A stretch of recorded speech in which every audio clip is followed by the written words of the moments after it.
Good morning friends. रेगिस्तान की पत्तियां जो पौधों में होती हैं वो नुकीली क्यों होती हैं? रेगिस्तान के पौधे की जड़ें बहुत गहराई तक क्यों जाती हैं? जो भी पौधे बर्फीले इलाके में पाए जाते हैं उनकी पत्तियां लंबी और नुकीली क्यों होती हैं? जो भी एक्वेटिक प्लांट्स हैं यानी जलीय पौधे हैं, पानी में पाए जाने वाले, उनकी पत्तियां मोटी और स्पंजी क्यों होती हैं? आज के इन सभी क्यों का जवाब आज के इस वीडियो में है और इस वीडियो की टॉपिक का नाम है पौधों में अनुकूलता यानी adaptation in plants. Last video हमने स्टडी की थी एडॉप्टेशन इन एनिमल्स। तो अनुकूलता नाम के वर्ड को मैंने आपको क्लियरली लास्ट वीडियो में समझा दिया था कि कोई भी ऐसी क्वालिटी जो किसी भी जीव को, किसी भी पौधे को या किसी भी जंतु को उसके एटमॉस्फेयर में, उसके पर्यावरण में ढालता है या उसमें जीवित रहने लायक उसको बनाता है, इसी को हम अनुकूलन या एडॉप्टेशन कहते हैं।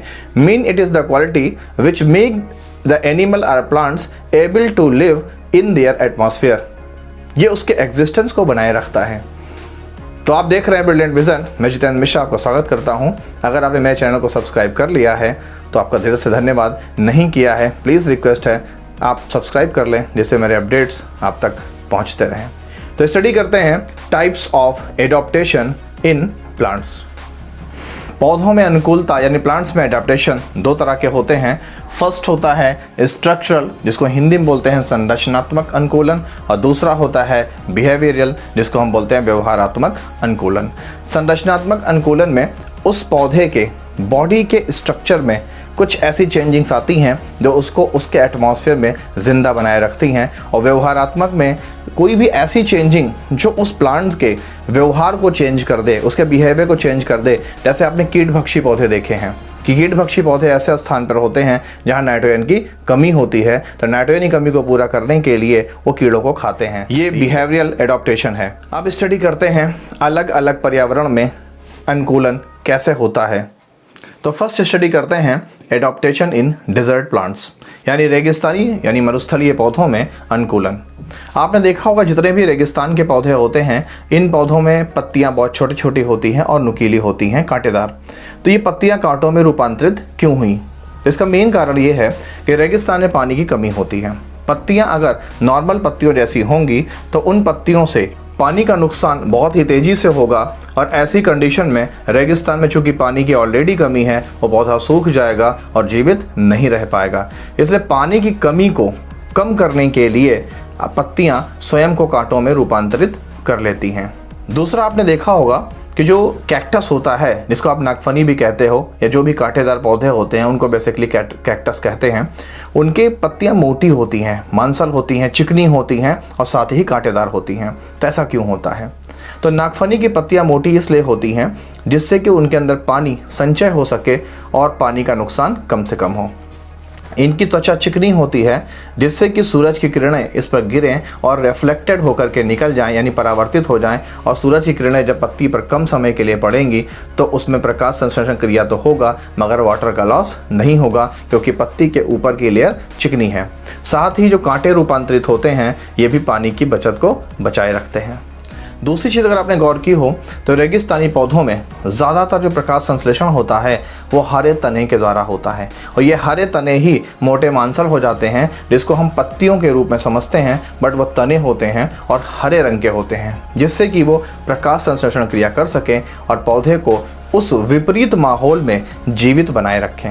और रेगिस्तानी पौधों की जो जड़ें होती हैं जैसे बबूल है या और भी जो ऐसे कैक्टस श्रेणी के होते हैं, तो पौधे जितना ज़मीन के ऊपर होते हैं उससे कई गुना ज़्यादा वो ज़मीन के अंदर होते हैं। क्यों? क्योंकि रेगिस्तान में पानी की कमी होती है, तो पानी की खोज में जड़ें बहुत गहराई तक चली जाती हैं और जहाँ पर उनको पानी मिलता है वहाँ तक वो जड़ें अपने आप को विकसित करती हैं।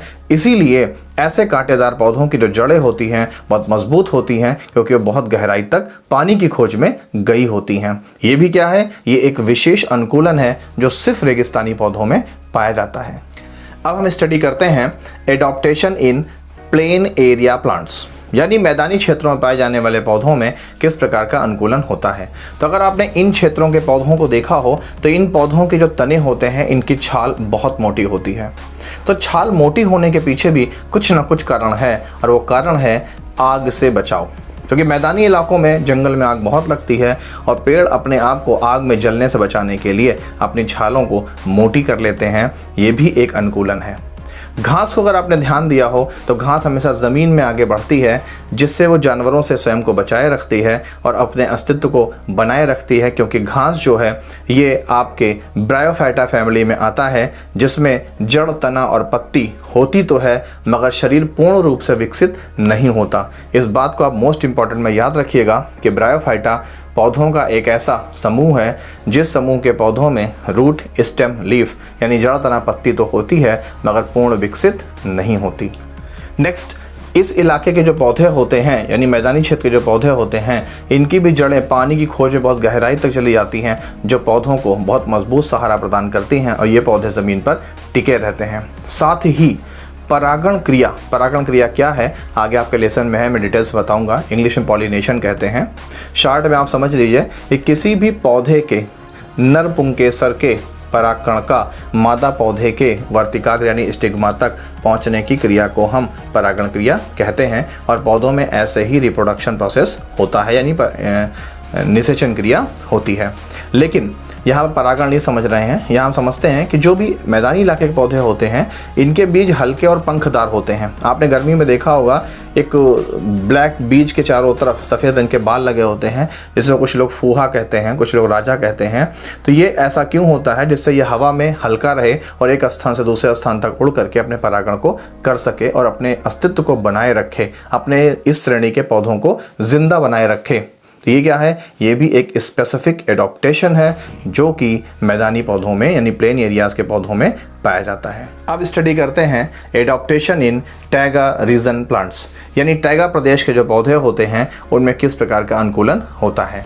तो टैगा प्रदेश वो प्रदेश होते हैं जहाँ पर बर्फबारी ज़्यादा मात्रा में होती है, जैसे आर्कटिक क्षेत्रों में होती है। तो ऐसे एरियाज़ के जो पौधे होते हैं इनकी पत्तियाँ पतली पतली होती हैं और जो इनकी टहनियाँ होती हैं वो नीचे की ओर झुकी होती हैं। अगर आपने कभी गौर किया हो तो टहनियाँ नीचे की ओर इसलिए झुकी होती हैं जिससे बर्फ़ के भार से ये टहनियाँ टूट ना जाएं। तो जब ये टहनियाँ नीचे की ओर झुकी होंगी तो बर्फ़ जब इन पर गिरेगा तो स्लोप पा करके बर्फ़ नीचे चला जाएगा। ये क्या है? एक एडॉप्टेशन है। दूसरा, इस प्रदेश की जो पौधों की पत्तियां होती हैं ये बहुत छोटी होती हैं और साथ में नुकीली होती हैं, जिससे कि बर्फ़ इन पर रुक ना सके और बर्फ़ इन पर टिक ना सके, जिससे पौधे का जो अन्य भाग है उसका भार ना बढ़े और टहनियाँ टूटने ना पाएँ। दूसरी विशेषता होती है कि इस क्षेत्र के जो पौधे होते हैं, चूँकि बर्फ़ की अधिकता होती है तो पानी की कमी होती नहीं है, इसलिए यहाँ पर सदाबहार वन पाए जाते हैं, यानी पौधे यहाँ पर हर मौसम में रहते हैं। पतझड़ और बसंत ऐसा कोई इशू यहाँ पर नहीं होता है। तो ये सारे अनुकूलन इस क्षेत्र के पौधों को ऐसी विषम परिस्थितियों में जीवित बनाए रखते हैं। नेक्स्ट स्टडी करते हैं एडॉप्टेशन इन एक्वेटिक प्लांट्स, यानी जलीय पौधों में अनुकूलन। तो अगर आपने जलीय पौधों को देखा हो, जैसे आपने जलकुंभी देखी होगी, तो ये हमेशा पानी की सतह पर होते हैं। साथ ही इनकी पत्तियां और तने मोटे, मांसल और स्पंजी होते हैं, मतलब दबाने पर पिचक जाते हैं और छोड़ने पर फूल जाते हैं। जलकुंभी आप याद कीजिए। तो ऐसा क्यों होता है? तो ये ऐसा इसलिए होता है क्योंकि पानी की अधिकता होती है, तो इनको पानी की नुकसान का कोई डर नहीं होता। ऐसी दशा में जब पानी की सतह पर होते हैं तो इनसे वाष्पोत्सर्जन क्रिया द्वारा आवश्यकता से अधिक पानी वाष्पित हो जाता है, जिससे इस पौधे के शरीर में जल का जो लेवल है वो बैलेंस बना रहता है। नेक्स्ट, इन पौधों की जो जड़ें होती हैं वो अल्प विकसित होती हैं, क्योंकि आपको पता है कि जड़ों का काम होता है पौधे को सहारा प्रदान करना और साथ ही जल एवं खनिज लवण को अवशोषित करना। तो चूंकि ये ऐसे माहौल में है जहाँ पानी की कमी है ही नहीं, तो जब पानी की कमी है नहीं तो जड़ों को बहुत विकसित होने की आवश्यकता नहीं है। तो ऐसे पौधों की जड़ें बहुत छोटी छोटी रोएदार होती हैं। जैसे जलकुंभी को कभी अगर आपने देखा हो तो उसकी जड़ें बहुत छोटी छोटी सी बाल जैसी होती हैं। ये क्या है? ये भी एक एडॉप्टेशन है। इन पौधों में मूल रोम बहुत कम होते हैं। तो मूल रोम बहुत कम होने का रीज़न क्या है? मूल रोम वो होते हैं जो जड़ों के द्वारा पानी को अवशोषण करने में मदद करते हैं, एब्जॉर्बेशन ऑफ वाटर को प्रमोट करते हैं। तो चूँकि पानी कमी है नहीं, इसलिए जो रूट हेयर्स हैं, मूल रोम, इनकी कोई आवश्यकता नहीं है, जबकि अन्य पौधों में मूल रोम यानी रूट हेयर्स पाए जाते हैं। जो सबसे विशेष बात है इन पौधों की वो है प्लवन बीज, यानी इनके जो बीज होते हैं वो भी पानी में तैरने लायक होते हैं और तैरते रहते हैं। जैसे आपने सिंघाड़ा को देखा होगा, तो चूंकि इनकी ज़िंदगी ही पानी में गुजरती है, तो पानी में अगर किसी को भी रहना है तो उसको तैरना आना चाहिए। तो नेचर इन पौधों के बीजों को प्लवन करने की ताकत दे देता है, जिससे इन पौधों का जो साइज़ होता है वो बड़ा होता है और ज़्यादा पानी को ये हटाते हैं और पानी में डूबने नहीं पाते। तो ये सारी चीज़ें, ये सारी अनुकूलन ही इन पौधों को उस जलीय क्षेत्र में जीवित बनाए रखती हैं, अदरवाइज़ ये पौधे सड़ गल करके ख़त्म हो जाएं। अब स्टडी करते हैं adaptation in tropical rain forest, यानी उष्णकटिबंधीय वर्षा वनों वाले पौधों में अनुकूलन। तो नाम से ही क्लियर है, रेन फॉरेस्ट यानी ये ऐसे पौधे होते हैं जो ऐसे स्थान पर उगते हैं जहाँ पर बारिश बहुत ज़्यादा होती है, जैसे आपका मेघालय है, असम है, मिज़ोरम है, इन सब एरियाज़ में। तो ऐसी कंडीशन में जो पौधों के जड़ें होती हैं वो दूर तक फैली होती हैं, जिससे कि इनका आयतन बढ़ जाए और ये ज़मीन पर ज़्यादा से ज़्यादा अपने आप को सपोर्ट बनाए रखें, क्योंकि पानी में नमी होती है और नमी ज़मीन को कमज़ोर करता है। इस दशा में पौधे अपनी जड़ों को फैलाए रखते हैं स्वयं को बनाए रखने के लिए। साथ ही इन पौधों की जो पत्तियां होती हैं, ये पत्तियां चिकनी होती हैं और नीचे की ओर झुकी होती हैं, जिससे पानी इन पर रुकने ना पाए, क्योंकि पानी अगर इन पर रुकेगा तो ये पत्तियां सड़ना शुरू कर देंगी। तो ये भी क्या है, एक एडॉप्टेशन है जो इनको उस पानी के सड़े हुए माहौल में भी जीवित बनाए रखती है। और इस क्षेत्र के जो पौधे होते हैं इनमें फूल रंगीन होता है। आपने कभी गौर किया हो तो जो रात के पौधे होते हैं इनमें फूल का रंग सफ़ेद होता है और दिन के पौधों में फूल का रंग रंगीन होता है, ऐसा क्यों? तो दिन के समय पर कीट परागण हो सके, यानी कीड़े पराग कणों को एक स्थान से दूसरे स्थान तक पहुंचा सकें, इसलिए उन कीड़ों को आकर्षित करने के लिए नेचर दिन के पौधों के फूलों को रंगीन रखता है। और रात में चूँकि सिर्फ सफ़ेद रंग दिखता है, इसलिए रात वाले पौधों के फूलों का रंग सफ़ेद होता है, जिससे कि परागण क्रिया दिन और रात चलती रहे। ये भी एक विशेष अनुकूलन है।